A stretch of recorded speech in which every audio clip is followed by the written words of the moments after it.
Le changement climatique et l'avenir de notre planète, un appel à l'action. Tel est le thème de la conférence internationale en ligne tenue ce mercredi 9 décembre 2020, initiée par le Center for Leadership and CARACTÈRE Education, qui met en relation 150 responsables gouvernementaux, des dirigeants éminents, des parlementaires, des décideurs, des maires, des hommes d'affaires, des experts d'institutions internationales comme l'UNESCO, des chercheurs, des médias, des femmes, des agriculteurs et des jeunes de 22 autres pays tels que les États-Unis, l'Inde, l'Europe, l'Asie, l'Amérique du Sud, l'Océanie et l'Afrique. Le seul et unique but de ce grand rassemblement est d'attirer une fois de plus l'attention de tous sur le danger auquel nous sommes confrontés et le danger auquel les générations futures seront confrontées si rien n'est fait et d'appeler à l'acte. Chaque conférencier dans son intervention évoque le risque que court l'écosystème à travers le changement climatique et propose les solutions idoines à court et à long terme pour remédier à ce phénomène. Yeah, you see, the climate, weather, and the life forms. This triangular relation is known time immemorial, when the life started on this earth. It's all a mystery. The water, which facilitated the survival development of the life forms, as an umbilical cord connecting the climate to the life. It's an interesting thing. During the Earth Summit 1992, the international agencies came out with big slogans: one family, one planet, one future. Even after 28 years, we are still, trying to understand, did we create a sense of one family on this planet? Are we ready to share the resources among ourselves? Why the crisis is increasing year by year? It's not increasing, it's escalating. The natural disasters are moving rapidly. The climate conditions are changing rapidly. And today you find erratic rainfall, short duration, high intensity rainfall in the unexpected zones, dryland areas, semi-arid regions, some parts. And in some parts, we are not finding any good, reasonably good rainfall too. There's a contrast. The environmental changes, the degradations all over the world cumulatively brought an impact on climate and its pattern. Today, the climatic pattern has changed so much. It throws challenge before the traditional knowledge, also before the scientists and the technologists who are supposed to be the experts in meteorological studies. Then how do we look into it? Man has, somehow struggled, learned to save the life forms during the disasters. I come from a part of the world. This part, every year, the minimum we face 2 cyclones.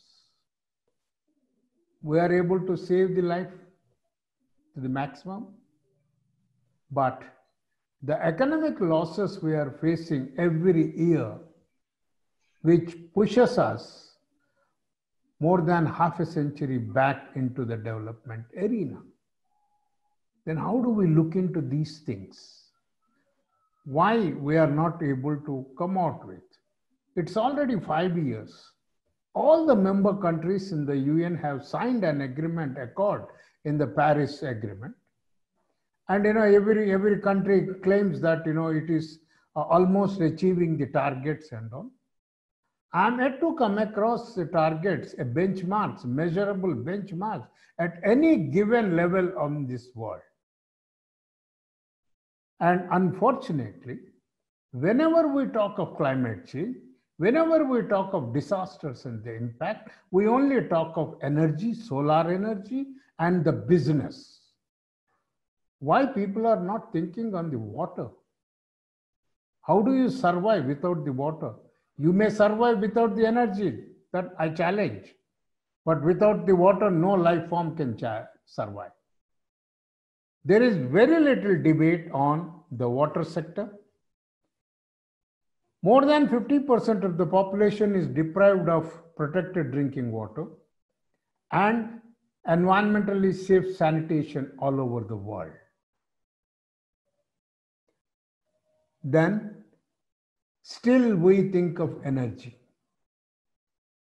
And 80% of the African community is still deprived of the water as well as the energy. We have to think very seriously on the water sector. Water sector alone today is consuming more energy for supplying waters from far off places, killing all the sources of water. And also we need energy for treating the waters. There is everything on this earth for man's needs, but not for greed. Today, the problems of climate change, crisis, and what we are addressing is greed versus need.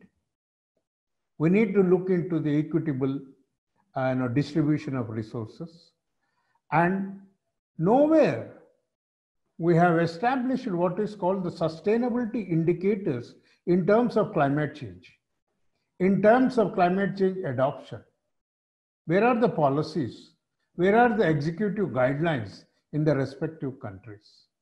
Climate change does not recognize geopolitical borders. When the fires happen in Indonesia, the airport in the Kuala Lumpur is shut down. We have to think of this. It's time for us.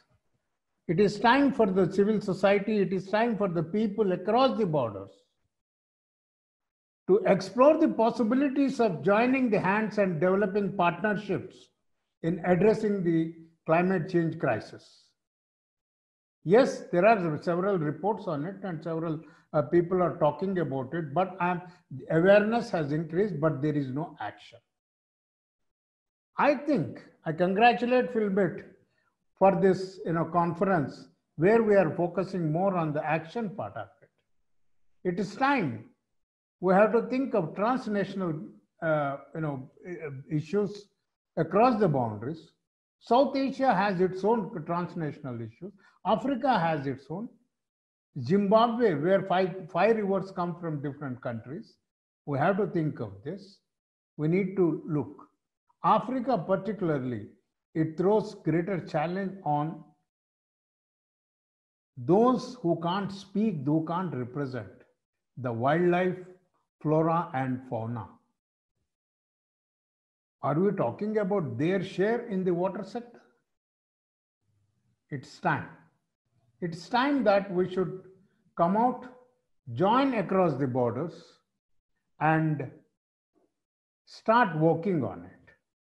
Political process takes a long time, but it is time for the civil societies to join the hands across the borders, share the knowledge, share the innovations, share the technologies for the well-being of the planet Earth. It's time, what I feel. And this is my message today. And when we say that we're talking of all this and one family, one planet and one Earth, we need to develop a sense of belongingness to Mother Earth, a sense of sharing among ourselves, and a sense of a responsibility among ourselves, and particularly to the bureaucrats and the politicians, we should make them to remind that they are the only trustees for a short period. They have greater responsibility for the future generations. They have to cut out all the ego and come forward, shake hands in working. Water unites the people. Climate change reminds the need for unification. And with this message, I say, I congratulate Philbit. Philbit, we have to think of several other things. Think of source of water and environmental, ecological, and economic services of the wilderness. Okay, and conservation programs promoting the livelihoods at the ground level. Ok, thank you. Merci beaucoup. Donc, nous allons faire le résumé. Le climat, le temps sont des sujets de longue date qui sont intimement liés. Donc, depuis le sommet sur le climat en 1992, un grand slogan a été mis en avant. Une famille, une planète, un futur. Donc, mais avons-nous respecté ce slogan? Partageons-nous vraiment les ressources de façon équitable? Le changement climatique va à une vitesse exponentielle. Des pluies sont très rares dans certains endroits et très diluviennes dans d'autres endroits. Je viens d'une partie du monde où nous avons au moins 2 cyclones par an. Et cela ralentit même notre développement économique. Il y a 5 ans, l'accord de Paris a été signé par plusieurs États. Mais quand on parle du climat, tout le monde se focalise sur l'énergie, sur le solaire, mais pas sur l'eau. Comment pouvons-nous survivre sans l'eau quand on sait que le changement climatique a beaucoup d'impact sur l'eau et l'eau potable se fait de plus en plus rare? Nous avons besoin d'eau pour l'énergie et vice-versa. Nous devons faire face aux défis de la cupidité, face aux besoins réels que nous avons. Le changement climatique ne connaît pas les questions de géopolitique. Tous les gouvernements doivent s'impliquer et travailler davantage ensemble pour trouver des solutions et passer à l'action. C'est pourquoi je remercie M. Philbert-Seka pour cette initiative où il vient inciter davantage les uns et les autres à passer à l'action. Il est temps de joindre nos efforts au-delà des frontières. Même si ça doit prendre du temps, il est temps d'agir maintenant. Une famille, une planète, un futur, une même terre, nous devons nous sentir propriétaires et agir comme des personnes responsables, ne serait-ce que pour l'avenir des générations futures. Nous devons délaisser notre ego. Le changement climatique nous rappelle le besoin d'unité de tous les peuples du monde. Donc, voici ainsi résumé la présentation. Okay, thank you very much, Eliane. Our next speaker is Professor Ngolo. Notre prochain présentateur, professeur Mbolo. Yeah. So let me introduce briefly Professor Ngolo. Je voudrais présenter professeur Mbolo brièvement. So Professor Ngolo Abudou Soro is the Secretary General of the Ivorian National Commission for UNESCO. He will talk today on the topic, let's tackle the action against the climate from people's mind. Professor Ngolo is a lecturer in the Department of Modern Literature at Alassane Ouattara University in Bouaké. He's interested in issues of migration and human rights in theatrical text. He was technical advisor to the Minister of Education from 2013 to 2017. Since July 2017, he is the Secretary General at the Ivorian National Commission for UNESCO. Please join me to welcome Professor Ngolo Abudou. Accueillons ensemble professeur Ngolo Abudou, qui est le président de la Commission nationale de l'UNESCO. Donc, il est aussi professeur à l'université Alassane Ouattara de Bouaké, en Côte d'Ivoire. Accueillons aussi. Le sujet sur lequel je vais me plancher, c'est abordons les actions contre le changement climatique dans l'esprit des hommes et des femmes. Nous sommes tous témoins des graves répercussions du changement climatique sur la planète Terre. Les émissions de gaz à effet de serre continuent d'augmenter et ont même doublé depuis les années 90. Le réchauffement de la planète provoque des modifications de notre système climatique, ce qui fait peser des menaces donc, aux conséquences irréversibles si nous n'agissons pas tout de suite. Partout dans le monde, des dommages sont causés. Nous avons les sécheresses, nous avons les inondations, les séismes, les tsunamis, etc. Donc, il est question de renforcer la capacité de résistance et d'adaptation des régions du monde afin de limiter les dégâts. Notre contribution donc va s'articuler autour de 3 points. Qu'est-ce que le changement climatique? Quelle est l'action de l'UNESCO pour faire face au changement climatique? Et pour ce qui est de la Côte d'Ivoire, quels sont les cas pratiques? Et qu'est-ce que le pays a entrepris depuis là, pour lutter contre le changement climatique?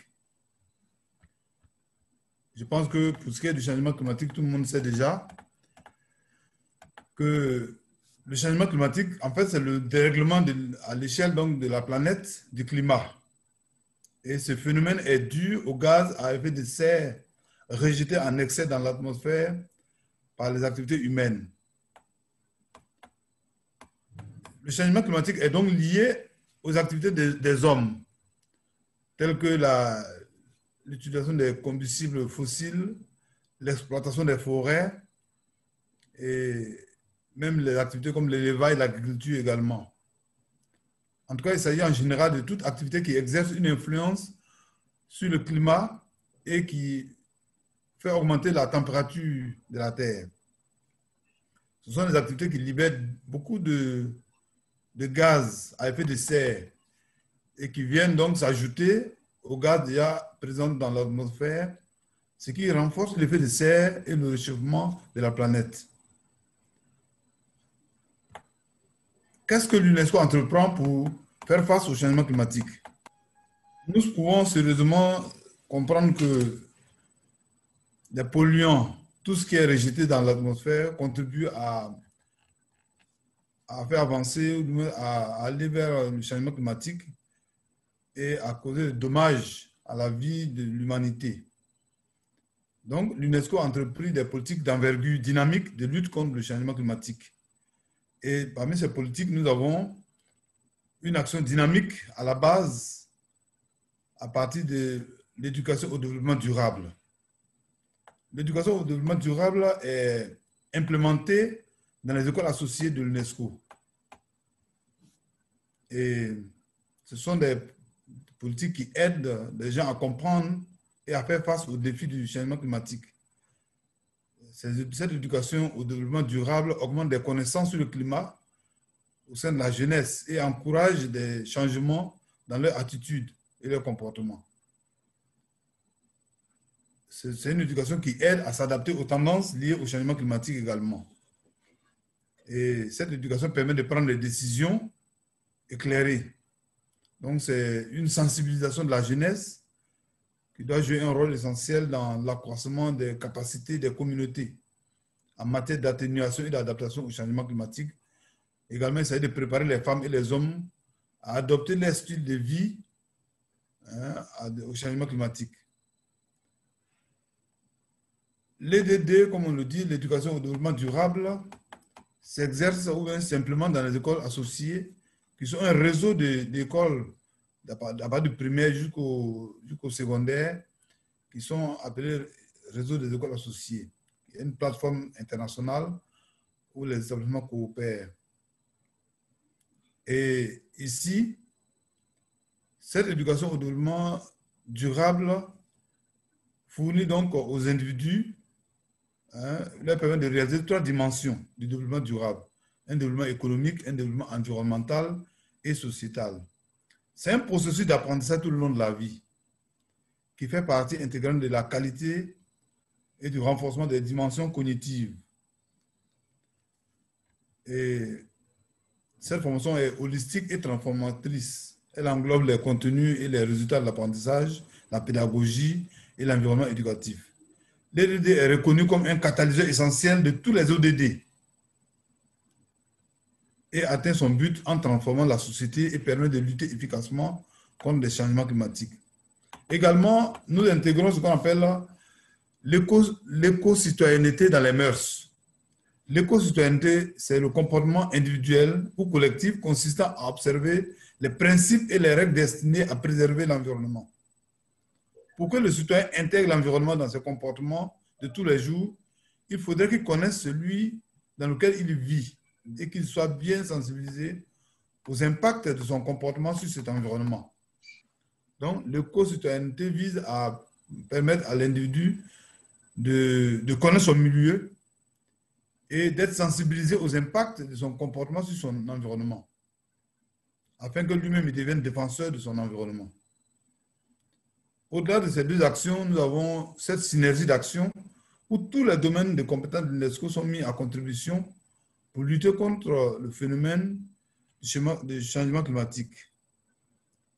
Et à cet effet, vous devez savoir que le changement climatique est une menace pour les sociétés et les écosystèmes qui les soutiennent. Outre les effets sur la biodiversité et le patrimoine naturel, le changement climatique nuit également au patrimoine culturel mondial. Il entraîne des érosions des vestiges archéologiques et des sites historiques souvent, aussi bien terrestres que sous-marins. Donc le changement climatique peut avoir des impacts sociaux et culturels, obligeant les communautés à modifier leur façon de vivre, de travailler, de pratiquer leur religion et de développer des relations sociales dans des édifices, sur des sites et dans la nature. Le changement climatique peut forcer à migrer, à abandonner un patrimoine et à partir loin. Nous avons un exemple ici en Côte d'Ivoire, au niveau du littoral. Donc, pour faire face à ces défis-là, il y a 4 actions qui sont entreprises à l'UNESCO. Renforcement de la base des connaissances interdisciplinaires sur les changements climatiques. Le forum sur l'adaptation au changement climatique pour créer une base de connaissances locales sur le climat afin d'améliorer les stratégies et les réponses d'adaptation. Éducation au changement climatique, comme je l'ai déjà dit, l'éducation au changement climatique et au développement durable. Et enfin, un observatoire de terrain sur le changement climatique mondial des sites de l'UNESCO. Et là, les sites désignés de l'UNESCO sont vraiment des observatoires sur le changement climatique. Vous avez les sites emblématiques tels que les sites du patrimoine mondial de l'UNESCO, les réserves de biosphère de l'UNESCO, les géoparcs mondiaux de l'UNESCO, qui sont des plateformes efficaces pour mettre en application et tester les mesures de suivi, d'atténuation et d'adaptation au changement climatique. Ils servent également à sensibiliser aux répercussions de ce changement sur les sociétés humaines, la diversité culturelle, la biodiversité, les services écosystémiques et le patrimoine naturel et culturel mondial. Le changement climatique qui touche différents climats, écosystèmes et régions de par le monde se fait déjà sentir dans de nombreux sites désignés où les communautés s'efforcent de découvrir des méthodes novatrices pour y faire face. En tant qu'observatoire sur le changement climatique, les nombreux sites désignés de l'UNESCO contribuent aussi aux solutions d'atténuation, notamment en favorisant une économie verte et l'exploitation durable de sources d'énergie renouvelable.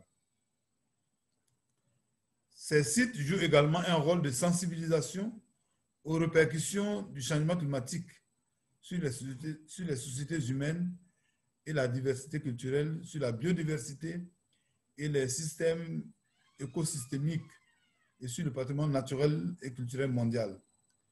L'UNESCO soutient les États membres dans ces efforts, notamment pour renforcer les capacités et concevoir des options de développement durable adaptées aux nouveaux défis de conservation posés par le changement climatique, élaborer des politiques novatrices, adapter les stratégies de gestion à chaque cas et reconnaître l'importance des systèmes résilients, des zones protégées qui contribuent à la sauvegarde de l'environnement mondial et des sociétés humaines menacées par le changement climatique. La dimension éthique et sociale dans la lutte contre le changement climatique. La devise de l'UNESCO, c'est « Changeons les esprits par le climat ».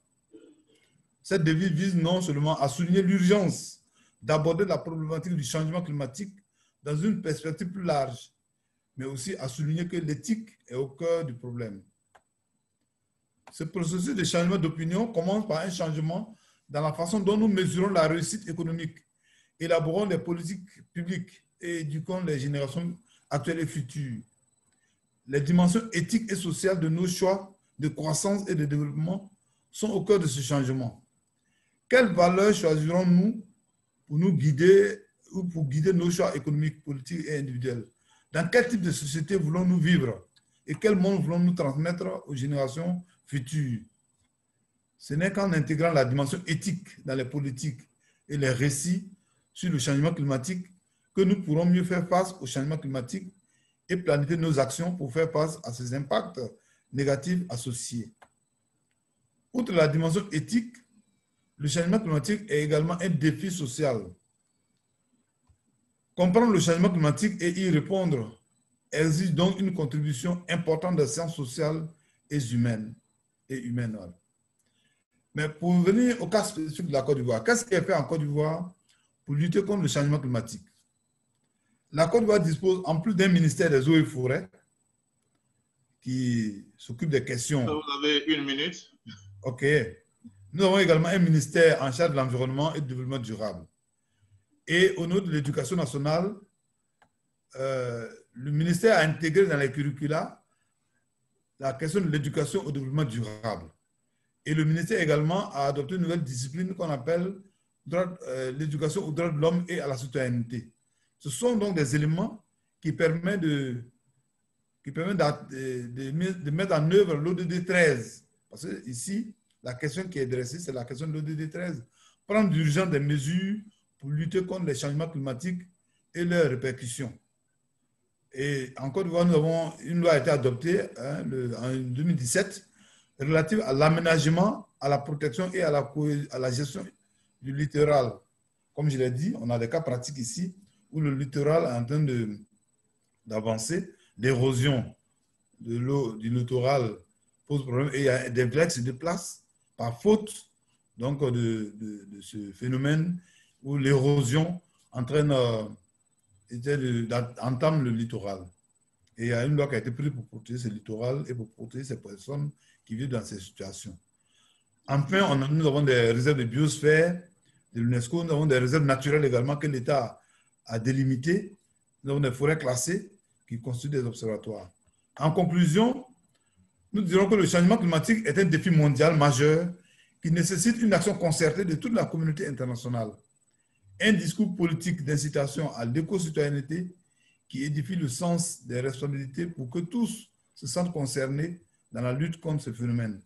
L'urgence environnementale nous conduit à unir nos actions, nos engagements et notre volonté de changement pour une solution durable qui passe par l'action d'ensemble et la protection de l'environnement à léguer aux générations futures. Comme le dit Francis Bacon, on ne peut vaincre la nature qu'en lui obéissant. Je vous remercie. Thank you very much, Professor. Mrs. Eliane will just translate in English in some few minutes. Professor Reddy will speak on the climate policy and Paris Accords. Widely known as a man of the environment and the masses, champion for causes of planets and people, and his mission continues to inspire millions across the nation. Has more than 4 decades on professional careers. He promotes principle and practice of democratic governance in addressing environment conflicts and follow non-violent path of Mahatma Gandhi while conducting public protests for the cause of environment. Please, let's welcome Professor Reddy for his presentation. Thank you. Thank you. Thank you, Philbert. You're very kind to me. I would like to give a brief introduction to Paris and then speak about Paris and thereafter. And as the time limit is about 10 minutes, I will definitely conclude in that time. My friends from Africa and Asia, I would like to begin with the scenario which was during the industrialization period. When that period is normally taken from 1850 to 1900, that 50-year period. So normally it is taken as the last phase before rapid industrialization took place. So at that time, the carbon dioxide levels or greenhouse gas percentage, we say normally it is 280 parts per million. Now, after 1900, as and how technology improved and industrialization picked up, there was heavy demand for energy, and therefore coal was burnt in order to produce thermal power. And meanwhile, automobile industry picked up, and the liquid fossil fuels like petrol, diesel, kerosene, all these things became came under heavy use. And at that particular time, it was evident, particularly in highly industrialized countries like Europe and but London and America, the air over their cities was highly contaminated, and there were public protests. So, looking at that particular kind of scenario, Rachel Carson, who is supposed to be our philosopher who promoted environmentalism, Rachel Carson, responded to that situation. And of course, she was an environmental biologist, and she was working on the impact of pesticides on different forms of life. So she wrote a wonderful book, The Silent Spring. Here the word spring means the spring of life was coming to an end. Now after that, we go very fast. We come to the next important date, that is Earth Day. Earth Day is April 22nd, 1970, which was started by an American senator. But then the event became so popular that nearly 500 cities in the entire world, they started observing a day for the Earth. Because by then, science and technology and research had proved that the planet Earth was becoming increasingly polluted. Now, after 1970, the Earth Day, we come to the next important date, that is 1972 Stockholm Conference. And this was organized by the UN in Sweden. And, it was known as the first United Nations Conference on Human Environment. And the conference was inaugurated on June 5th. And therefore, June 5th came to be observed as World Environment Day worldwide. Now the question is, after the Stockholm Conference, environment as a subject picked up, and it came to attract a lot of priority in research and studies in the universities in Europe and America.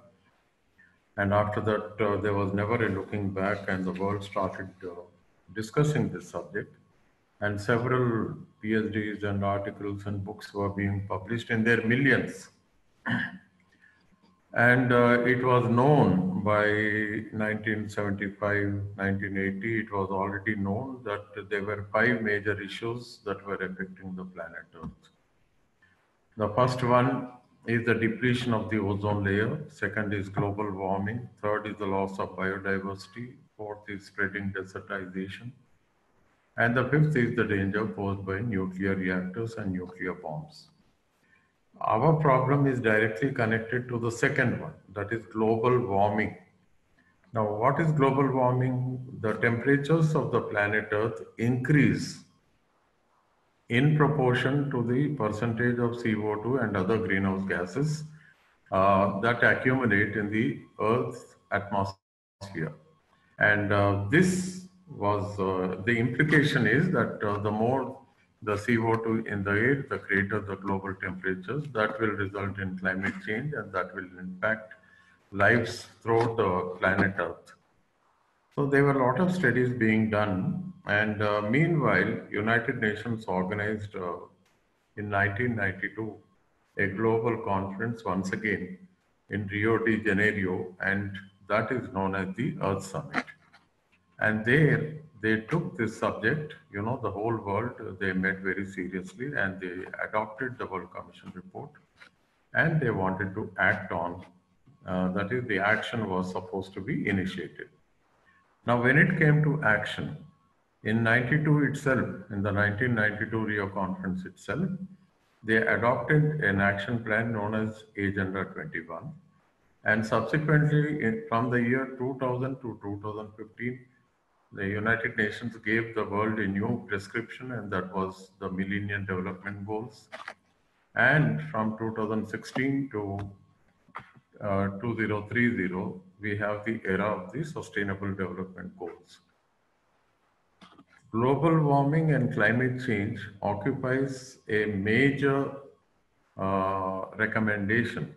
We have in the Sustainable Development Goals, and this is very important. Goal number 13, it talks about climate remediation. Friends, we also go a little further and we try to understand there's a very special focus on climate change. At the Rio summit, the nations of the world agreed that there should be a very specific action on global warming, that is climate change, and therefore they established the United Nations UNFCCC, triple C. It is nothing but United Nations framework on climate change, and this was taken very seriously, and it was made known to the delegates there that whichever country was interested in the deliberations interested in participating in the many meetings that would be organized by UNFCCC in the years to come, they need to give their consent. So they kept a register for this purpose, and several nations on the spot, they agreed to be party to further discussions, and that is how Conference of Parties organized by United Nations Framework Convention on Climate Change, particularly after 1995, they become very important and very significant, because it is here we notice the intention of the planet Earth, the nations of the world, to come together to discuss and to evolve action plans so that they can all implement it in order to restrict the increasing global warming. Friends, this is very important because as we go, one of the most important COP, that is Conference of Parties, held in Kyoto, it arrived at a protocol, and that protocol is very important. It can be described as the first major attempt of humanity to come together to address the issue of climate change. But unfortunately, some of the developed countries like United States, they did not lend support. And meanwhile, though efforts were made to continue, but still it was not a successful endeavor. Now we are in the, we have come to the Conference of Parties continued, and finally the world met at Paris in December 2015. Now, this Paris conference is very important because almost all the countries that congregated there, they gave their consent for a common action program. Basically, the Paris conference focuses on voluntary disclosures. That is, the nations of the world should express and indicate to what extent they can reduce their emissions. And almost all the countries gave their consents. On behalf of India, our Prime Minister was there, and he gave very good expression. He promised that India would reduce its emissions from 33% to 35%. And he was basically focusing on renewable energy, and in that Paris conference itself, he initiated a global partnership on solar energy, and that was an instant popular.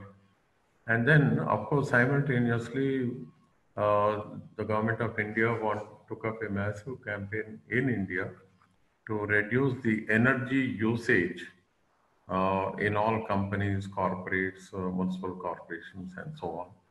So low energy bulbs were popularized. I am not saying this is adequate. We need to do much more, but I'll conclude in the next one and a half minutes. The biggest point for all of us, that is, we are all citizens from different countries. We have come together. We are concerned and we notice that nothing much is being done. Or whatever is being done is not adequate. Global average temperatures are increasing, and it's all there are scientific indications that many reports are saying that we have crossed the 1.5. That is, if we compare it with the pre-industrial times, the world is warmer by 1.5 degrees, and it is very dangerous for the low-lying island countries. There are more than 40-50 island countries, island states, in the very many oceans of the world. And even at this 1.5 degree increase, it is posing a major problem to the people who live in these island countries. Already we have seen the last 10 years were the hottest years, and the world was witness to so many hurricanes and cyclones, and many things are happening. Forests are on fire in America, in Brazil, in Australia, and also in India. Problem is very, very serious. And our governments, now here I'm talking, when I say our governments in every country, governments in every country, they are in the grip of the corporates. The big industrialists, the corporates, they are controlling the governments in every country. It's happening in India also. And we have seen how our Indian political elites, they are more willing to serve the corporates than the Indian public. So the problem is very serious. Now the time has come, thanks to my friend Subbarao ji and Filbert and all my dear friends who are from Africa and so many other countries. It is time that we citizens, concerned citizens who are living on this planet Earth, because we are the biggest stakeholders. And if the temperatures continue, it will become increasingly difficult for the poorest of the poor to survive. And therefore, we all need to come together. We need to have many more webinars, but we should be thinking of a common action also. That is some kind of a common protest on a single day. If we can observe a day for the planet Earth with a focus on reducing the carbon emissions.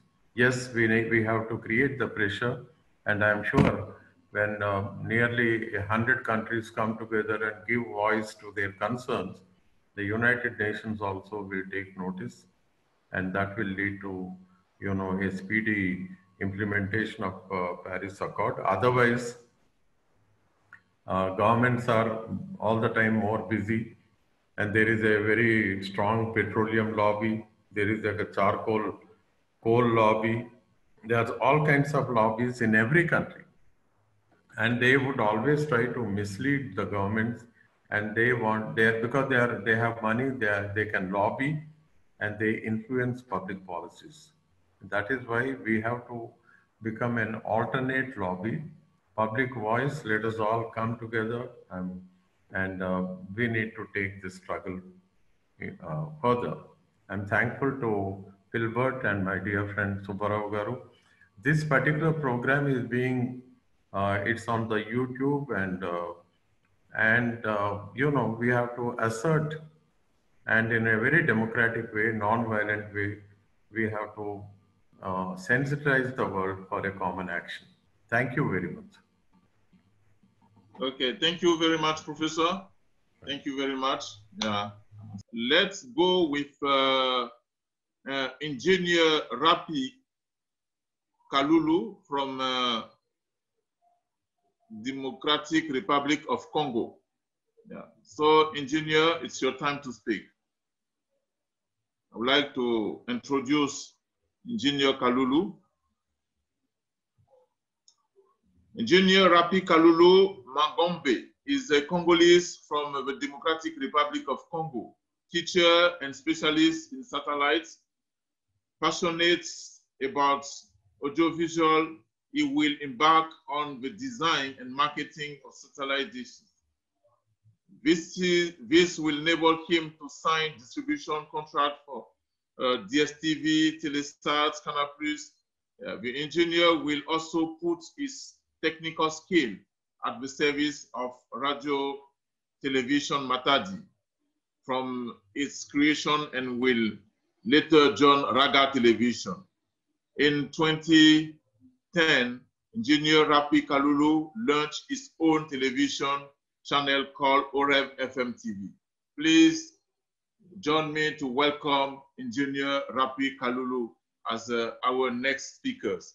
His topic is echoing the desperate voice of the planet for emergency solution. Thank you very much and welcome Engineer Kalulu. Merci beaucoup, M. Seka. Honorable Président du Sénat de la République du Kenya, honorables députés et sénateurs, Excellences, Mesdames et Messieurs les ministres, Mesdames et Messieurs les maires, Mesdames et Messieurs les experts en matière du climat, distingués invités qui nous suivent en ce moment en ligne de par le monde. C'est un immense honneur pour moi, au nom du groupe OREV SRL basé à Matadi, ville portuaire de la province du Congo central et chef-lieu de la dite province, de m'adresser à cette auguste assemblée à l'occasion de cette conférence internationale en ligne sur les questions liées au changement climatique. Permettez-moi tout d'abord d'adresser mes vifs remerciements aux organisateurs de cette conférence, plus particulièrement à M. Philibert Seka, directeur exécutif du Centre pour le leadership et l'éducation du caractère, CELC en sigle, pour l'honneur m'accorder ainsi qu'à son secrétariat exécutif qui a pris les dispositions nécessaires pour faciliter nos travaux durant ces assises. Mes remerciements s'adressent également aux 150 responsables gouvernementaux, des dirigeants éminents, des parlementaires, des décideurs, des maires, des hommes d'affaires, des experts d'institutions internationales, des chercheurs, des médias, des femmes, des agriculteurs et des jeunes de 22 autres pays tels que les États-Unis, l'Inde, le continent de l'Europe, de l'Asie, de l'Amérique du Sud, de l'Océanie et de l'Afrique qui se sont joints à ma modeste personne en vue de nous impliquer en tant qu'intervenants à cette conférence. Que Dieu soit loué pour cela, lui, le puissant de Jacob, le maître des temps et des circonstances. Le sous-thème de cette conférence que j'ai à développer est « Faire écho à la voix désespérée de la planète pour des solutions d'urgence ».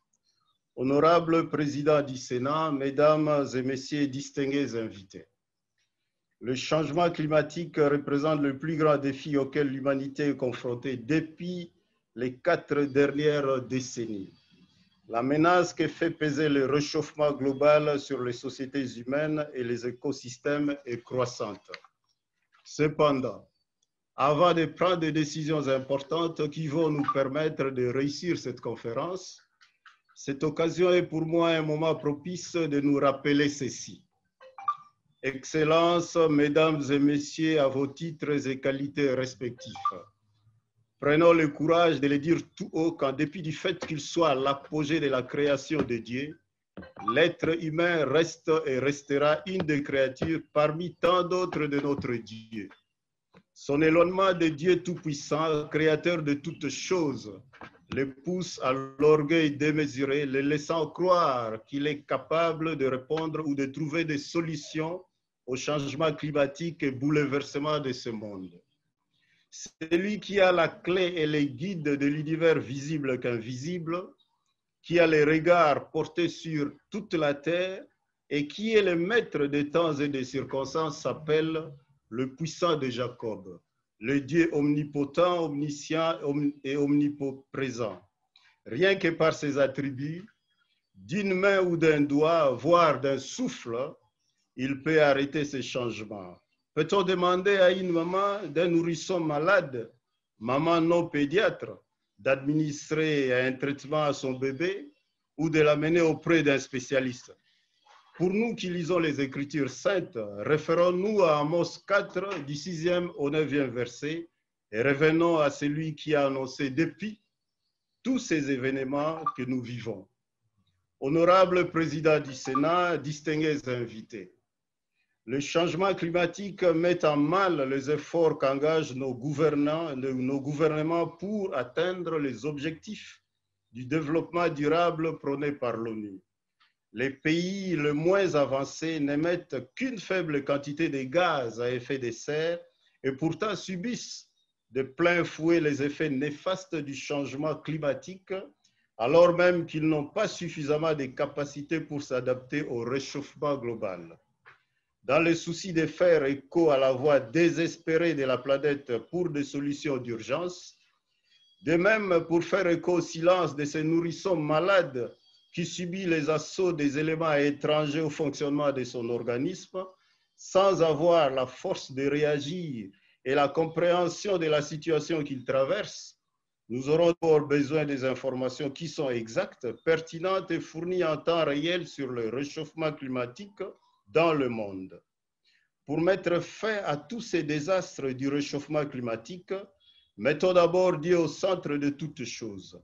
Revenons à celui qui a créé l'homme, qui l'a placé sur cette planète et qui a annoncé depuis tous ces événements. L'exemple nous est donné dans Matthieu 8 au 25e verset. Devant les changements brusques des temps, les disciples se sont approchés de Jésus-Christ et dirent « Seigneur, sauve-nous, nous périssons ». Celui qui a le contrôle parfait et absolu des temps et des climats est celui vers qui les disciples sont retournés. Il a le pouvoir sur l'eau, le vent, le feu et la terre. Si l'homme veut trouver des solutions sur le réchauffement climatique, il doit revenir vers Dieu et travailler selon son modèle et sous sa direction.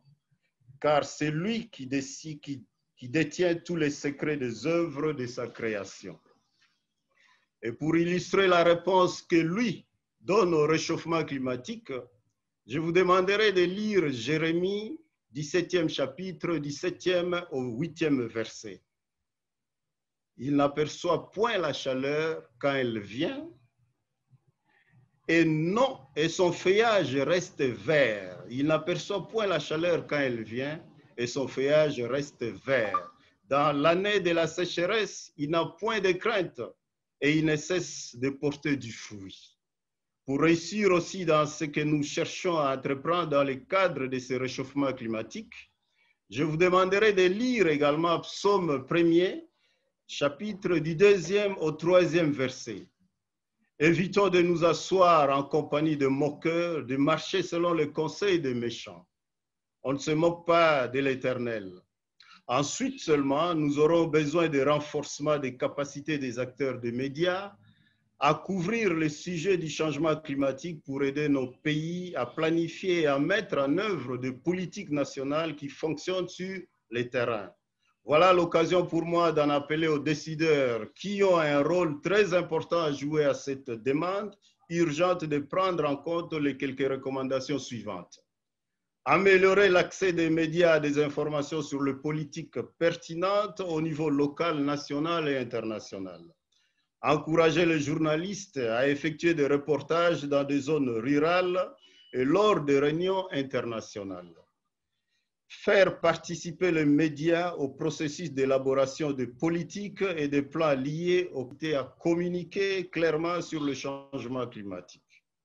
Honorable président du Sénat du Kenya, honorables députés et sénateurs, Excellences, mesdames et messieurs les ministres, mesdames et messieurs les maires, mesdames et messieurs les experts en matière du climat, distingués invités, mesdames et messieurs qui nous suivent connectés en ligne. Je ne peux clôturer mon discours sans rappeler le principe de la responsabilité commune face à ces désastres climatiques. Nous connaissons bien que les pays développés qui sont historiquement responsables du changement climatique et qui disposent de plus grandes capacités financières et technologiques doivent prendre le leadership dans la lutte contre le changement climatique en réduisant de façon substantielle leurs émissions de gaz à effet de serre. Quant à notre modeste contribution, étant donné que nos populations ne sont pas suffisamment sensibilisées en matière de réchauffement climatique, nous mettrons en place des programmes de sensibilisation continue à notre niveau, au niveau de notre espace médiatique, la chaîne Oreb FM Télévision, au travers des émissions sur l'environnement et en faveur des enfants, tout en mettant Dieu au cœur de tous ces programmes. Pour ce faire, le financement, les transferts de technologies et le renforcement des capacités doivent avoir une place importante dans tous les accords liés aux questions de changement climatique. Donc, retenons tous que nous sommes sur le même bateau et nous devons agir ensemble pour sauver la planète. Il est donc urgent d'agir maintenant pour éviter des catastrophes futures, d'agir en revenant vers Dieu et en travaillant selon son modèle et sous sa direction.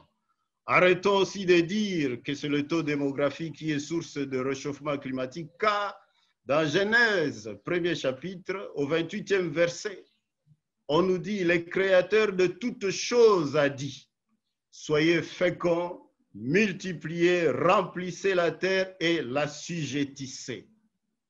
Je vous remercie de votre aimable attention. Thank you very much. Thank you, Engineer Kalulu, for your brilliant presentation. Yeah. We are still working on the technical issue. I would like to take now the next speaker from India. The time is a little bit advancing there in India. So Mr. Aditya Pundi will be the next speaker. Let me briefly introduce Mr. Aditya.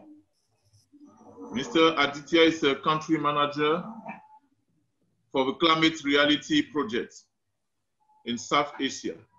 He will speak on green business opportunities. He took over the branch of Climate Reality Project in 2010 and is posted in New Delhi. He received his training from Honorable Vice President of US, Al Gore, in 2009 on climate change and was selected for Australian Leadership Award Training 2013 in environment. Concernant le climat et l'environnement, il a beaucoup travaillé. Climate change and sustainability in India. He has authored 2 books on manual World Heritage Sites for UNESCO, 5 environment, education, CD-ROM, and 7 comics for children environment issues. He also represented on consultation committee on climate change in India formed by UNDP, World Bank, and UNESCO. He holds a master's degree. Please welcome Mr. Aditya Pundi. Thank you, Philbert. Thank you so much. I will share my screen. Thank you for giving me this time. And I will take you, it's about 8 to 9 minutes. It's a very brief time to talk about the opportunities of green businesses. So I will try to quickly take you through what is possibly possible. So economic impacts globally, you know, of everybody is suffering from COVID at present, and the 2020 is the year of COVID. And what is happening is we are having an economic emergency globally. Donc, il y a une urgence économique au niveau global. Donc, le monde vraiment traverse une récession économique. 88 to 115 million people will be pushed into extreme poverty. And South Africa will have nearly 63 million people who will be again pushed into poverty because of the COVID. So why I'm talking about COVID is because COVID has given us for the first time an opportunity to see what it can happen if everybody comes together, or the economic activities, the way they're happening, they change.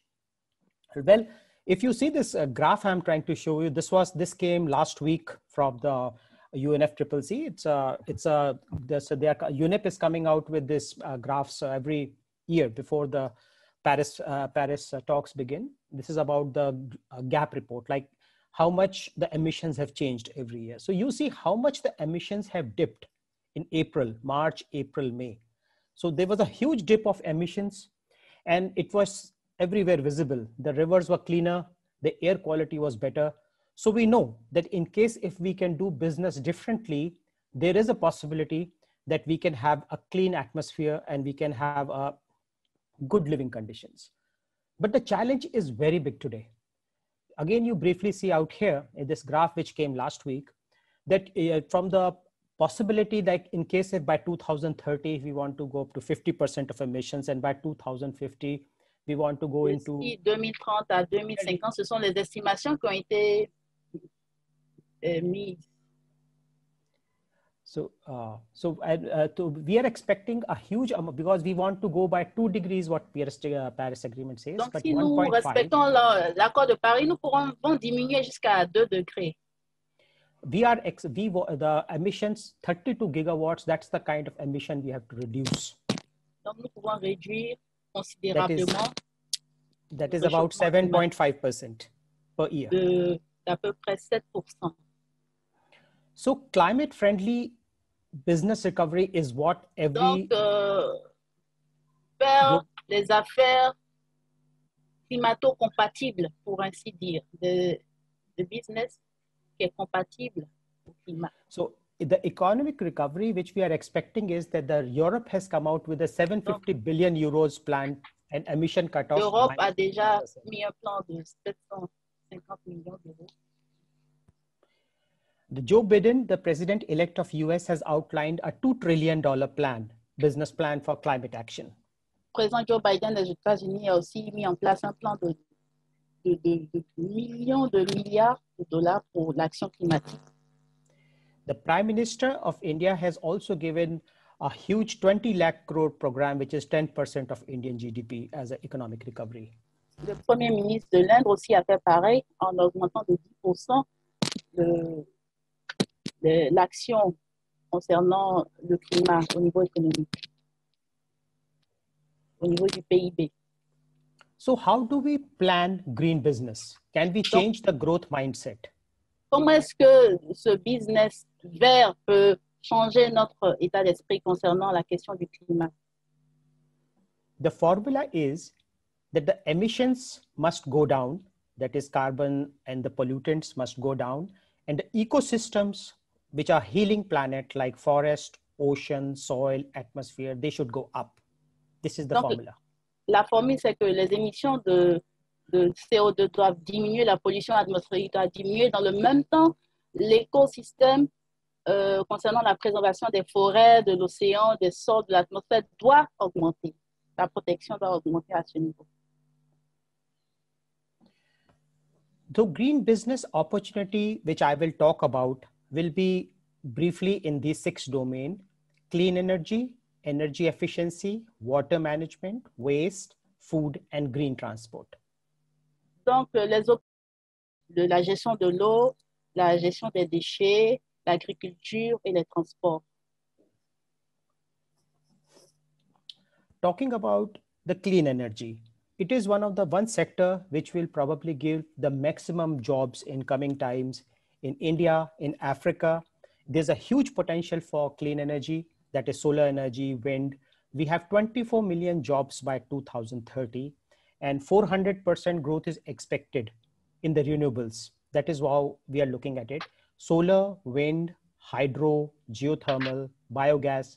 These are the various places where the clean energy can come. And the good part for Africa and Asia is that the development will be on both for skilled and semi-skilled people. Donc, pour parler de l'énergie renouvelable dans un premier temps, ça va apporter beaucoup d'emplois. Il y a 24 millions d'emplois qui sont prévus jusqu'en 2030, selon le Guardian. Et 400% de croissance sont attendus d'ici 2030 au niveau des énergies renouvelables par rapport à l'action climatique. Et au niveau du solaire, de l'éolienne, de l'hydro, et tout cela, c'est une bonne nouvelle pour l'Afrique et pour les pays d'Asie, parce que nous sommes des domaines, nous sommes des pays, des États beaucoup agraires, et ça augure vraiment un avenir meilleur en se concentrant sur l'énergie verte. Okay. The second opportunity is for green business is in energy efficiency. All the current existing factories, buildings, they all require either new retrofitting, and there's a huge potential to save energy. There's a growing demand for now businesses as well as companies who can make this happen. So this is a great opportunity. And the biggest opportunity of the century is in storage batteries. Like there is, if we can store what we are producing in solar, electrical energy, so So electric vehicles, everybody requires batteries. So therefore, storage battery will be one of the biggest opportunity area in the coming century. Donc aussi la réduction au niveau du gaz carbonique, de la pollution atmosphérique, va prendre en compte aussi des opportunités dans la création des batteries plus durables, des batteries plus éco. Donc voici une opportunité d'affaires qui se présente pour un business vert. Okay. Africa and India both are heavily agriculture dependent, and food and agriculture is again a huge green business opportunity. It is said that nearly 10 billion people will be there on the planet. So regenerative agriculture, that is maintaining of soil health and using it as a carbon sink, will become very important. So there's a huge need for people who are working in this line, the scientists, the agriculturists, people who will be making equipment, people who will be putting it in the field. So regenerative agriculture and related will be is again a big opportunity area in coming times. Donc le business vert va aussi prendre en compte les questions de la nourriture, de l'alimentation, de l'agriculture. Donc d'ici 2050, près de 10 milliards de personnes sur la planète vont peupler la planète. Et tout cela auront besoin d'être alimentés. Donc si on regarde bien les opportunités qui se trouvent en matière d'économie verte, il y aura beaucoup de possibilités de développer l'agriculture verte afin de pouvoir faire face à tous ces besoins en matière d'alimentation et d'agriculture, ce qui va aussi encore encourager et améliorer la recherche scientifique dans ce domaine afin de pouvoir mettre en place des pratiques, des meilleures pratiques pour accroître l'agriculture pour un climat beaucoup plus résilient. Waste. Well, this is again a very big challenge which every continent, every country, every city is facing. The municipal solid waste to reach 3.4 billions by 2050 from current 2 billion. So you can imagine how much solid waste we are generating and how much it is increasing. And only 5% of the waste is composted globally. So literally 95% of the waste is going to the landfills. So it is a huge resource which we are throwing into the landfill. And today, therefore, there's a very big business opportunity for the recycling industry. People who can convert from waste to energy. So people who can basically, as everybody is today talking about circular economy, people are talking about how they can extract materials, how they can reuse the material. So therefore, this is again a very big opportunity. Waste is not waste. It is a huge opportunity where a lot of money can be made and a lot of businesses can be formed. Donc, parlons des déchets. La gestion des déchets constitue encore là une très grande opportunité d'affaires pour l'économie verte. Donc, les déchets solides vont représenter près de 3,4 milliards d'ici 2050. Mais cela représente encore une grande opportunité de pouvoir les recycler, de pouvoir les transformer pour transformer ces déchets en énergie et pouvoir alimenter nos sources d'énergie. Donc, voilà encore une énorme opportunité d'affaires pour l'économie verte qui se profite à travers la gestion des déchets.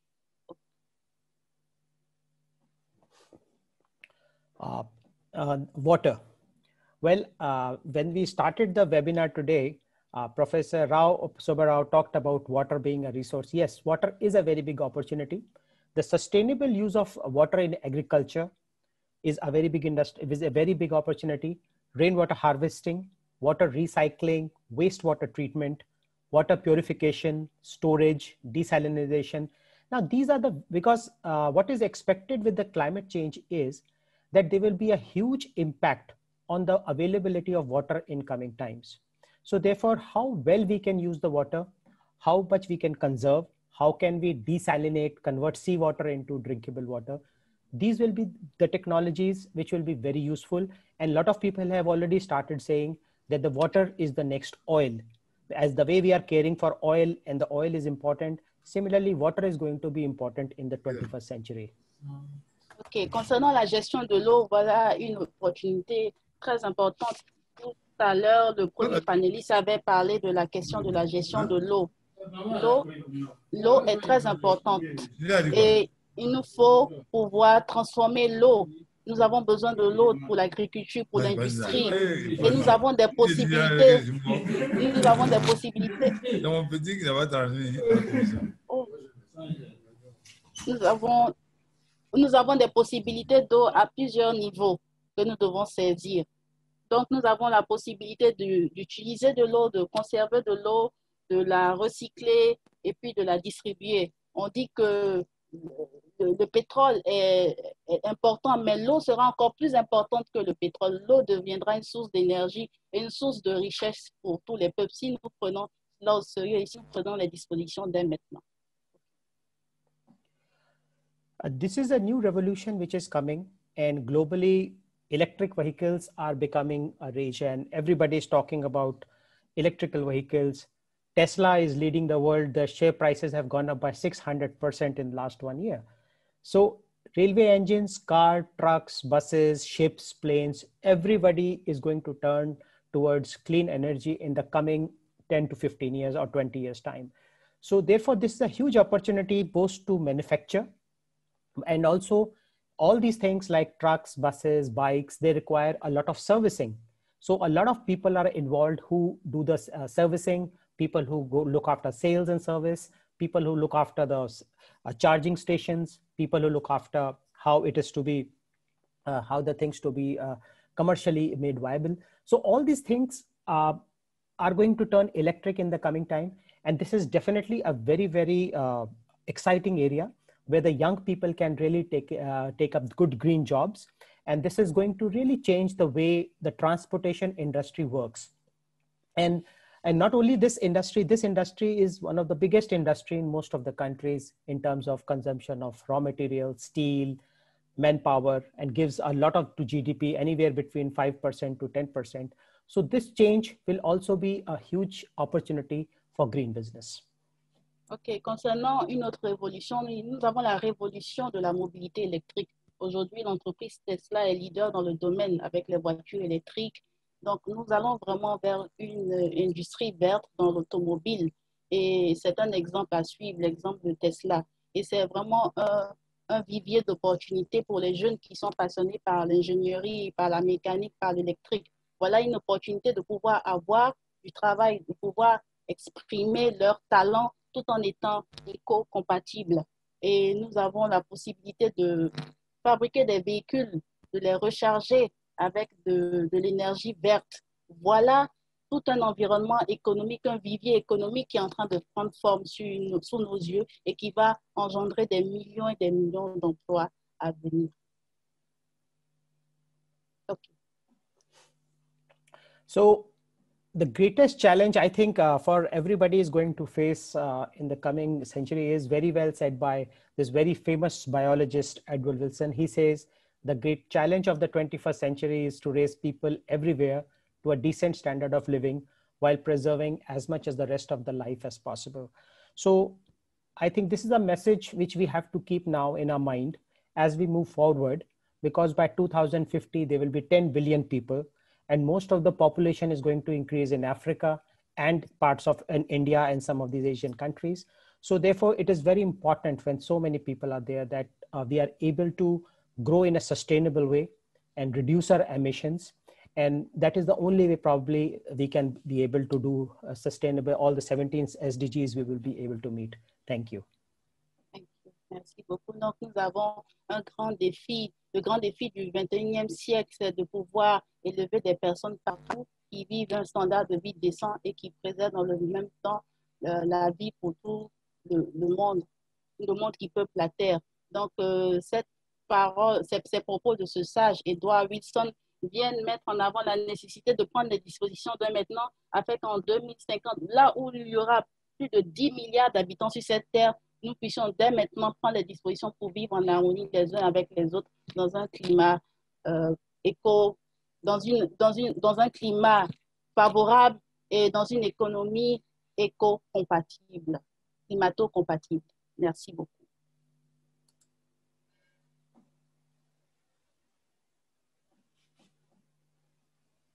Thank you.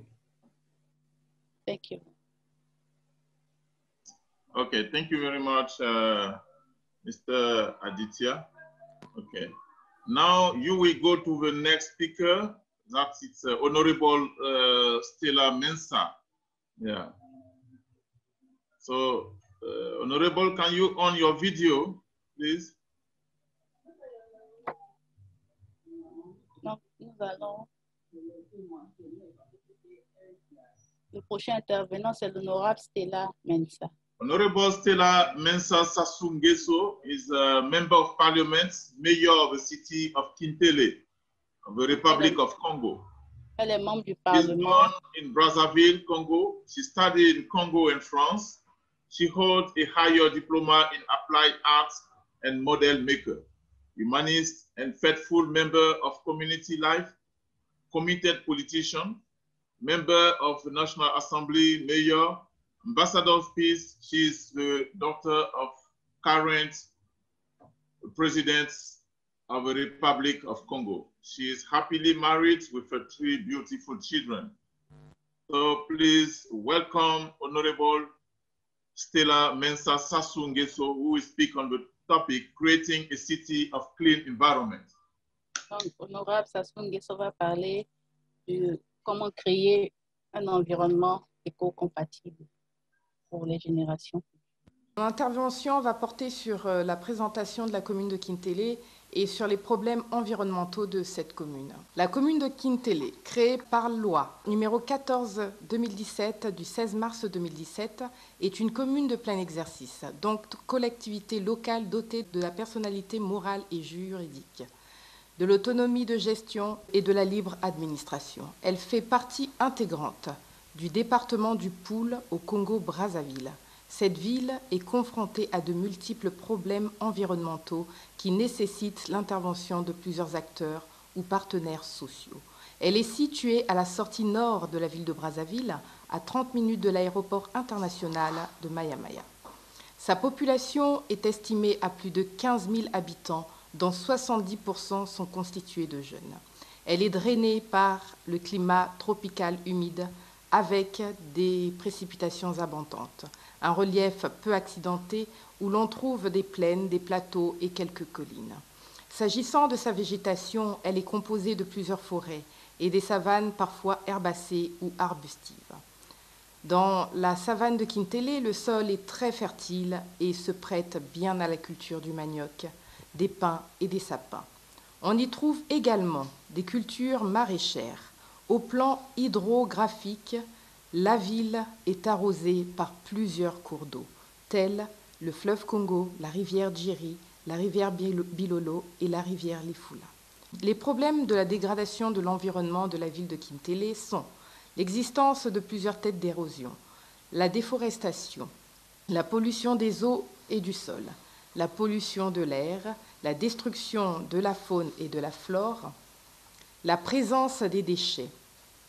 Au plan touristique, la ville de Kintele dispose de nombreux atouts pour devenir une nouvelle destination touristique car elle est accessible par camion, par bateau et par pirogue motorisée.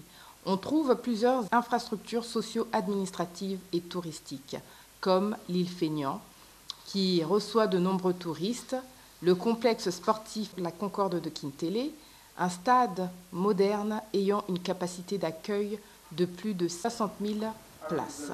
Dans le cadre de la préservation de l'environnement et du développement durable, le président de la République, son Excellence Denis Sassou Nguesso, avait promulgué la loi instituant la journée nationale de l'arbre, qui est célébrée chaque 6 novembre. Pour mettre en application cette directive, les autorités de la commune de Kintele organisent chaque année à cette date le planting de plusieurs espèces d'arbres. Toujours dans le même cadre, le Premier ministre chef du gouvernement, M. Clément Mwamba, avait institué la Journée nationale de la salubrité, le premier samedi de chaque mois. Par ailleurs, le Parlement congolais avait voté la loi numéro 3/91 du 23 avril 1991 sur la protection de l'environnement qui nous a conduit à organiser à plusieurs reprises la salubrité dans les 12 quartiers de la ville de Kintele afin de préserver la santé des populations et de son environnement. Les approches de solutions à la résolution des problèmes environnementaux de Kintele. Il faut traiter toutes les têtes d'érosion qui existent, construire les canalisations pouvant orienter les eaux de pluie vers les ruisseaux, planter des végétaux indispensables à la stabilisation du sol, reboiser les forêts dévastées, par les eucalyptus et d'autres espèces de végétaux pour réhabiliter la couverture végétale. Aider à la reconversion des populations qui exercent des métiers de fabrication du charbon, de production de bois de chauffe et les chasseurs vers d'autres activités non destructives par l'octroi d'aides financières et leur formation dans les nouveaux métiers. Curer les ruisseaux et les désinfecter, puis apporter une assistance sanitaire aux populations environnantes qui souffrent déjà de certaines maladies. Mener la campagne de sensibilisation, de conscientisation des populations sur la gestion rationnelle de l'environnement. Aider certaines entreprises qui émettent des gaz toxiques à les éliminer par une assistance technique. Collecter les déchets, les traiter ou les recycler en les transformant en compost. Apporter les eaux dans des quartiers qui en sont dépourvus par la construction des forages et par l'apport des eaux de la Société nationale de la distribution d'eau, actuelle LCDE. Conclusion. Les problèmes environnementaux dans la ville de Kintélé sont réels et graves. C'est pourquoi nous lançons un appel pressant aux partenaires sociaux et ONG à apporter leur contribution à la résolution de cette gangrène afin de préserver la vie de la population de Kintélé et de sa commune. C'est dans cette logique que François Mauriac dit « Il ne sert à rien à l'homme de gagner la Lune s'il vient de perdre la Terre ». De même, nous sollicitons la visite de plusieurs partenaires sociaux afin qu'ils appréhendent les réalités de notre commune. Voilà présentée sommairement la situation de l'environnement de la ville de Kintélé et les approches de solutions. Je vous remercie. Okay, Edlari Leeward is a young environmental activist branded as the Queen of Sanitation, Ghana. She's 11-year-old. She works through an NGO called African Youth and Children Achievers. Queen Leeward erected many environmental projects in Ghana, waste management encompasses school, and many other location in the nation. She ran campaigns across the country to sensitize populations on matter of hygiene and the protection of the environment.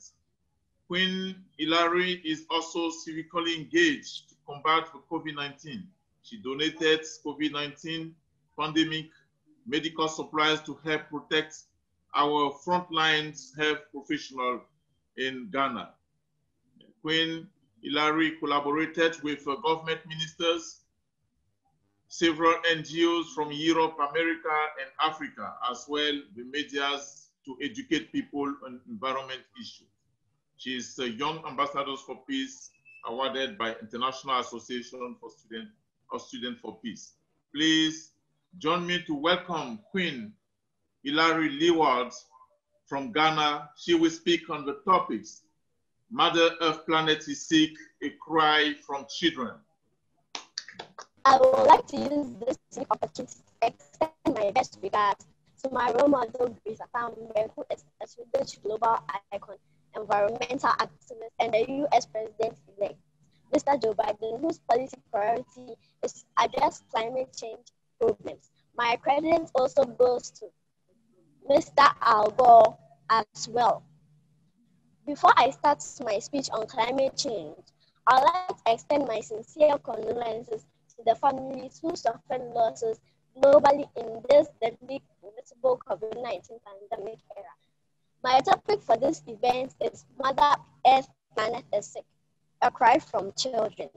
Yes, we children cry loudly due to climate issues, which have serious adverse effects on us, mostly in the developing countries. We keep crying daily from the devastating effects from climate problems with our daily living. As an 11-year girl child environmental activist, on behalf of my peers from all corners of the globe, I hope to revisit what climate change is for our world leaders and stakeholders representing our giant industrial sectors to know that we children really know and understand the reason why we cry and calling on them to quickly abate and the causes of climate factors, most tried forgetting which global icon with a comeback and myself actually want. The children are being heard and listened to by the world leaders as we try to have friendly and peaceful environment devoid of chemically toxic air pollution, water pollution, deforestation, and greenhouse gases emitted into the environment. We plead, cry, and ask from our world leaders that we want to live a normal life on Earth. As human transition is concerned, we children are the next future leaders and should be prepared to take up the mantle of leadership positions from our leaders. We need a legacy of environmental leaders. We children thank and appreciate you world leaders because due to our unstoppable crisis, climate change has been included in the 17 UN Sustainable Development Goals by the UN member states. On behalf of our viewers and listeners who do not know what the 17 UN Sustainable Development Goals are, they are no poverty, goal 1, zero hunger, goal 2, good health and well-being, goal 3, quality education, goal 4, gender equality, goal 5, clean water and sanitation, goal 6, affordable and clean energy, goal 7, decent work and economic growth, goal 8, industry, innovation and infrastructure, goal 9, reduce inequalities, goal 10, sustainable cities and communities, goal 11, responsible consumption and production, goal 12, climate change, goal 13, life below water, goal 14, life on land, goal 15, peace, justice and strong institutions, goal 16, partnership for the goals, goal 17, climate change, which is the number 13 of the 17 UN Sustainable Development Goals, describes a change in the average conditions such as temperatures and rainfall in a region over a long period of time. When children know that climate change occurs when toxic chemicals made up of smoke, carbon dioxide, that is greenhouse gases, mostly from burning of fossil fuels such as gas, oil, and coal, interferes with God-given natural air, as it has caused air pollution, as it has adverse and devastating effects on human beings, the environment, the rivers, sea, and the ozone layer, which contributes and is responsible for 64% of man-made global warming. This is not a good sign for our children to inherit. These occurrences have serious effects on we the children through rising temperatures and decreased air quality. These affect us children by attacks on our health with lots of sicknesses and allergies. Our immune system are not strong to fight these diseases, hence comes with many of childbirth. We struggle to survive daily due to food insecurity that comes to children malnutrition as a result of acute. For we children have hope in the U.S. President-elect Mr. Joe Biden, who has rekindled our hope to curb climate change challenge. Thank you very much, Queen. Thank you. It was a pleasure to welcome you. This time is not a queen from the palace, but a queen of sanitation. Yeah. Thank you very much for your message. Yeah. We are so grateful to welcome you at this conference. Engineer Alexander Nevsky Rodriguez is the National Director of Environment. He will talk about on the topic, making the climate change a priority for government.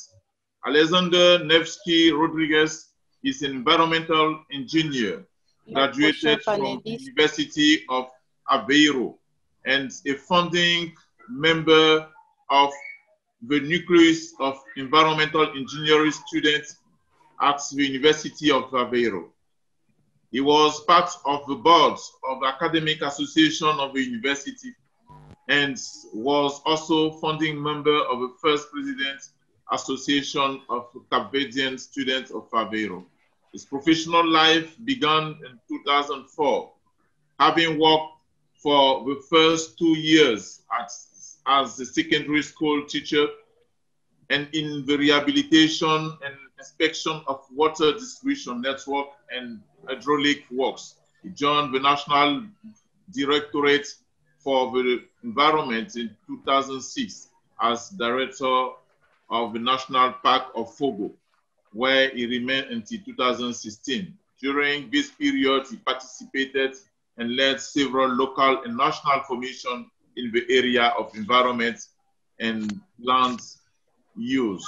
He participated in 3 scientific articles. In 2016, he has been the National Environment Director. He's part of the Canadian technical team that participates in COPs on climate change.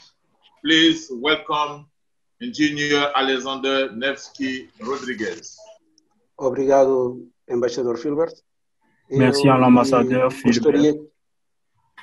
Gostaria que partilhassem a tela por mim, se faz favor. Partager l'écran avec vous, s'il vous plaît. Ok, obrigado. Bom, primeiro gostaria de cumprimentar a todos que nos estão a ouvir e a todos os palestrantes. En premier lieu, j'aimerais saluer la présence de tous les différents participants à cette rencontre. E o que vamos tentar hoje é trazer como é que nós podemos transformar as mudanças climáticas como uma prioridade para os governos, tendo como estudo de caso Cabo Verde. Et aujourd'hui, nous allons parler de faire du changement climatique une priorité pour les gouvernements. Cabo Verde é pequeno estado insular e arquipelágico situado no meio do Atlântico.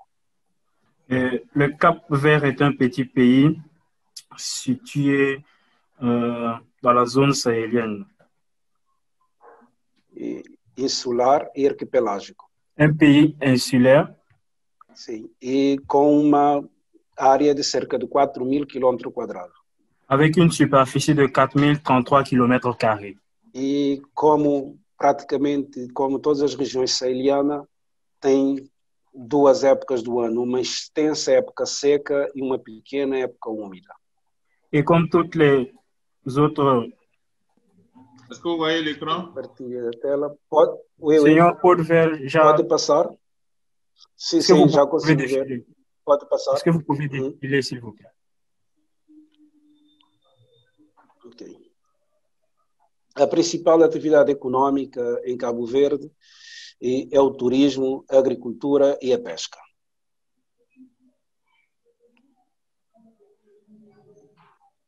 Os principais desafios que nós enfrentamos aqui em Cabo Verde relativamente aos efeitos das mudanças climáticas têm a ver com a seca, têm a ver com a falta de água, tem a ver também com uma ocupação excessiva da zona costeira e com chuvas que têm características torrenciais em determinadas épocas do ano.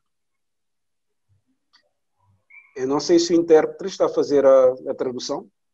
Yeah. Ok. Pronto. E, então, para enfrentar os desafios das mudanças climáticas, Cabo Verde muito cedo definiu as suas políticas que pretende implementar relativamente às mudanças climáticas, começando com a ratificação do Acordo de Paris, da Convenção Quadro sobre as Mudanças Climáticas, em 1995. Em 2000, apresentou a primeira comunicação nacional sobre as mudanças climáticas. Em 2005, ratificou o Protocolo de Quioto. Em 2007, apresentou o seu plano e o seu Programa Nacional de Adaptação. Em 2009, criou o primeiro Comitê Multiministerial para lidar com a questão das mudanças climáticas. Assim, em 2011, apresentou a segunda Comunicação Nacional. Em 2015, no âmbito do Acordo de Paris, apresentou o seu ratificação do Acordo de Paris em 2017, também fez a submissão oficial do NDC na Convenção Quadro das Nações Unidas. Yeah. Estamos a rever o quadro, como estava a dizer, e agora em 2020 estamos a fazer a atualização do nosso NDC, estamos a elaborar o nosso plano de adaptação e estamos a rever o quadro da governança climática de Cabo Verde e elaborar também o nosso primeiro UR. Comme vous pouvez le constater dans le tableau, en 2020, nous sommes en train de faire les réformes et les mises à jour concernant les différentes politiques liées au changement climatique.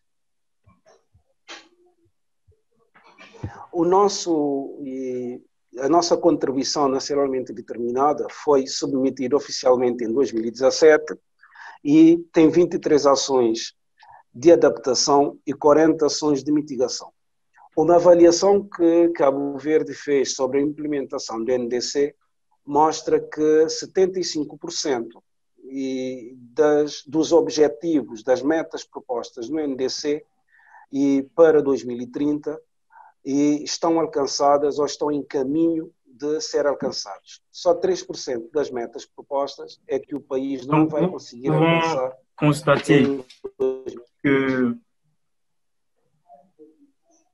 Nous pouvons constater sur le tableau ici les statistiques d'application des stratégies.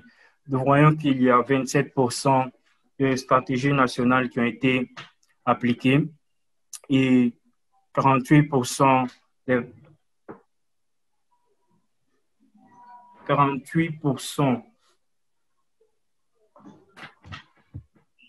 Eu vou repetir. E numa avaliação que o país fez sobre as contribuições nacionalmente determinadas, que le pays a fait au niveau national, e 75% das atividades previstas no NDC et 75% des activités prévues são alcançadas ou serão alcançadas até 2030. 75% des activités prévues seront réalisées en 2020? 30. En 2030. Só 3% das metas que estavam propostos no NDC é que não serão alcançadas. Seulement 3% des objectifs que nous devions atteindre ne pourront pas être réalisés. E no que diz respeito aos desafios que nós temos relativamente à governança climática, et concernant les défis que nous avons, les défis qui se présentent dans la politique de gouvernance et changement climatique, e está resumido aqui neste quadro. É résumé ici sur ce tableau. Primeiro é como aumentar as medidas de adaptação e analisar as oportunidades. Comment développer les mesures d'adaptation e analisar as oportunidades de aumentar as ambições relativamente às metas que já estão estabelecidas. Et analyser les opportunités pour le développement des ambitions en relation avec les objectifs qui étaient établis. O segundo aspecto tem a ver com o fortalecimento da própria governança climática do país. Et le second aspect est relatif au renforcement de la gouvernance sur les changements climatiques. Como também reforçar o quadro de transparência e do MRV. Donc, cela a à voir avec le renforcement des cadres de transparence et le MRV.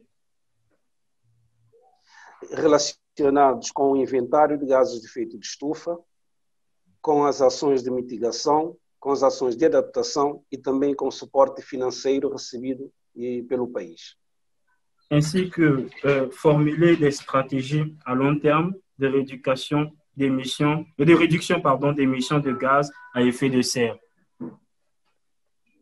O quarto aspecto, também importante, tem a ver com as medidas de mitigação. Et le quatrième aspect important qui est relatif às medidas de mitigação. Apesar de Cabo Verde ser um país que emite muito pouco gases de efeito de estufa, também tem demonstrado uma ambição muito acrescida em aumentar as medidas de mitigação e relativamente à emissão de gases de efeito de estufa. Même si le Cap-Vert est un pays qui fait partie des pays qui émet moins les gaz à effet de serre, nous pouvons constater qu'il y a une grande ambition à réduire l'émission de gaz à effet de serre au niveau national. No que diz respeito às principais prioridades e responsabilidades de Cabo Verde com a ratificação do Acordo de Paris, concernant les priorités de la nation du Cap-Vert en accord avec les accords de Paris sur le changement climatique, consideramos alguns, dentre todos os artigos do Acordo de Paris, alguns artigos que são fundamentais para um Estado como Cabo Verde. Nous considérons certains articles relatifs à l'accord de Paris qui sont fondamentaux dans la politique de gouvernance au niveau de la nation de Cap-Vert. Por exemplo, o artigo 4, que tem a ver com o NDC. Par exemple, l'article 4 qui est relatif aux NDC. Que tem desafio de Cabo Verde a cada 5 anos, como todos os outros países, apresentar NDCs mais ambiciosos. O senhor pode repetir, por favor? Como apresentar NDCs mais ambiciosos a cada 5 anos. Comment présenter as contribuições nacionalmente referidas. Voilà. Comment présenter les contributions déterminées au niveau national avec plus d'ambition d'ici 5 ans. Também o artigo 6 relacionado com os mecanismos do mercado ou não mercado de carbono. Ainsi que l'article 6 relatif au mécanisme du marché et des non-marchés. Como é que Cabo Verde poderá realmente participar em projetos de resultados de mitigação transferidos internacionalmente, o chamado ITMO? Comment est-ce que la nation de Cap-Vert pourra prendre part aux différents accords et les différents traités au niveau international concernant les changements climatiques? Relativamente à adaptação, como é que nós vamos periodicamente apresentar as comunicações de adaptação e as prioridades nacionais? Et aussi, comment est-ce que la nation du Cap-Vert va présenter des programmes d'adaptation? Thank you very much. Moi, vous partagez d'abord cette vidéo et puis on reviendra juste quelques 2 minutes.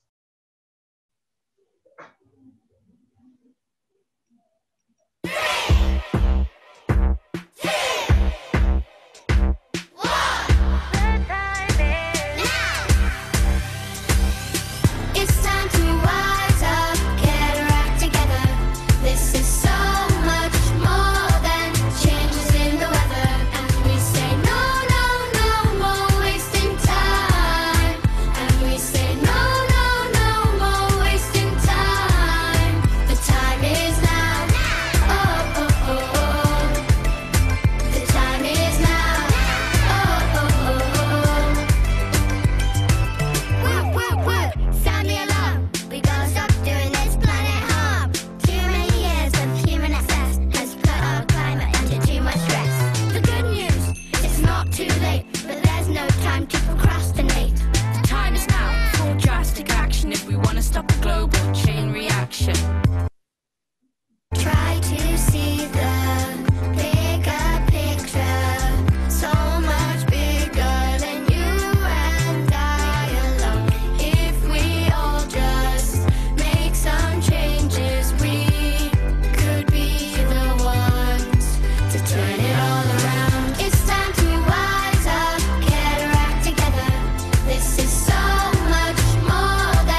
obliteration. Trees make oxygen that we need to breathe. No more trees means no more me. Time to stop burning those fossil fuels if we don't want to be fossils too. Burning fuel causes air pollution. It's time to embrace a greener solution. Large-scale farming plays a big part. Billions of cows means a whole lot of farts. We need change, it has to be drastic. Cut the production of single-use plastic. 3 million years human evolution. 200 years industrial pollution. One last chance for a green revolution. It's time to wise up, get our act together. This is so much more than changes in the weather. We say no, no, no more wasting time. And we say no, no, no more wasting time. It's time to wise up, get our act together. This is so much more than changes in the weather. And we say no, no, no more wasting time. And we say no, no, no more wasting time. The time is now. Oh, oh, oh, oh. The time is now. Oh, oh, oh, oh. The time is now. Oh, oh, oh, oh. The time is now. Oh, oh, oh, oh. Now. For your presentation and also all the participants. It has been a little bit too long due to the technical issues, but I think next time you will improve. Thank you very much for coming. And all of us, let's take action now to tackle the climate change and create a beautiful planet for the next generation. Thank you very much. And we couldn't have a question and answer, but we can send it to the website and also we get the answer of your questions. You can also contribute. Yeah. I just wanted to announce that from January to August, you will have different section in the different nation of the speakers. Training for students, training for MPs, training also for municipalities, as well for medias, to spread out the voice of our planet. Thank you very much once again, and bye-bye to all of you. Le changement climatique est un défi social. Nous sommes donc tous appelés à agir pour créer un environnement éco-compatible aux générations futures, car l'on ne peut vaincre la nature qu'en lui obéissant.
want to be fossils too.